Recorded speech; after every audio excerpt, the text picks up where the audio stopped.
കേട്ട് ആരും പേടിക്കണ്ട. നമ്മൾ ഇന്ന് ഫാമിലി ആയിട്ട് വെട്ടുകാട് ചർച്ചിലോട്ട് പോവുകയാണ്. അവിടെ ഞായറാഴ്ചയോടെ അവിടുത്തെ പരിപാടികളൊക്കെ കഴിഞ്ഞു. പക്ഷെ നമുക്ക് തിങ്കളാഴ്ചയാണ് പോകാനായിട്ട് പറ്റിയത്. അവിടെ ചെന്ന് ഫസ്റ്റ് മെഴുകുതിരിയൊക്കെ കത്തിച്ചു. പിന്നെ അവിടെ മ്യൂസിയം പോലത്തെ ഒരു സെറ്റപ്പ് ഉണ്ടായിരുന്നു. അവിടെയൊക്കെ കയറി കണ്ടു. ഭയങ്കര സൈലൻസ് ആണ് ഈ ചർച്ചിനകമെന്ന് പറയുന്നത്. പിന്നെ കുറച്ച് നേരം ചർച്ചിനകത്ത് ഇരുന്നിട്ട് നമ്മൾ വെളിയിലോട്ട് ഇറങ്ങി. അവിടെ ഇഷ്ടം പോലെ കടകളുണ്ടായിരുന്നു. പക്ഷെ നമ്മുടെ കണ്ടുപോയത് ഈ ഗോസ്റ്റ് ഹൗസിലേട്ടാണ്.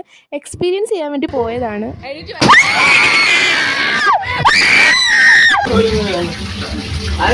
വലിയ സീനില്ലല്ലേ?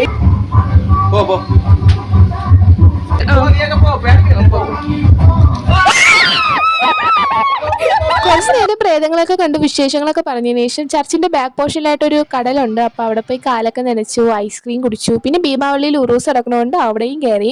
അവിടുന്ന് നേരെ നമ്മൾ കുമാർ കഫേയിൽ ഫുഡ് കഴിക്കാനായിട്ട് പോയി. ഇവിടുത്തെ ഫുഡൊക്കെ ഭയങ്കര സൂപ്പറാണ്. നമ്മൾ ഇടയ്ക്കിടയ്ക്ക് ഫാമിലി ആയിട്ടൊക്കെ പോകുമ്പോൾ ഇവിടെ വിസിറ്റ് ചെയ്യാറുണ്ട്. ട്രിവാൻഡ്രത്ത് വരുമ്പോഴത്തേക്കും മസ്റ്റായിട്ട് വിസിറ്റ് ചെയ്യാൻ പറ്റുന്ന ഒരു ഫുഡ് സ്പോട്ടാണ് കുമാർ കഫേ. നമ്മൾ ചായ, കിഴി പൊറോട്ട, മസാല ദോശയൊക്കെ ഓർഡർ ചെയ്ത് നമ്മൾ ഫുഡൊക്കെ കഴിച്ച് പിന്നെ നേരെ വീട്ടിലേക്ക് പോകാറായി. അപ്പോഴത്തേക്കുള്ളൂ ഇന്നത്തെ വീഡിയോ. ഇഷ്ടമായെങ്കിൽ സബ്സ്ക്രൈബ് ചെയ്യും.